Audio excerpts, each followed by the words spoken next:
Welcome to Primordial Path. My name is Casey and I'm your guide on this podcast, which is dedicated to exploring ancient meditation and healing practices. We'll examine them through an accessible modern lens and discover how they can profoundly impact your life, your body, your mind, your soul, your energy. So stay tuned. Here we go.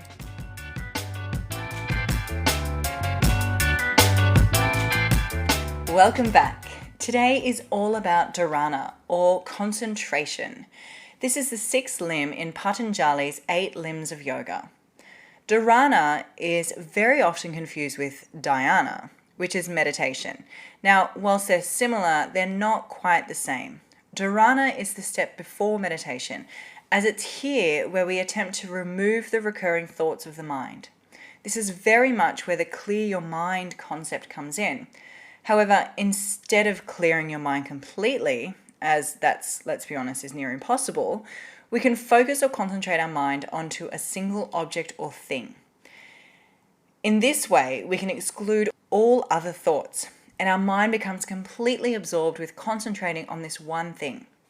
Generally, this object of concentration is usually an internal image that we hold in the front of our mind while the eyes are closed. Yet it can also be an external object. Think of when we do candle gazing, we're gazing at that flame, just like in Chaturanga. However, the mind tends to wander more easily if it's concentrating on an external object. But concentrating on an external object is very useful for those people who have difficulty in visualizing that internal object. So if we can concentrate on an external object, for example the candle, for a reasonable length of time, daily, weekly, monthly, or at least regularly, it will eventually be possible to close the eyes and visualize the image of that object internally. So if you've ever done the candle gazing, you'll know that when the eyes are open for long periods, when you close the eye, then that image of that candle or the flame is then available to you with the eyes closed. This is what we're talking about. So from a yogic perspective, the mind should not be completely fixated. The mind is soft so that it's aware of one object, but it should move when it realizes the deeper aspects or meanings of the object.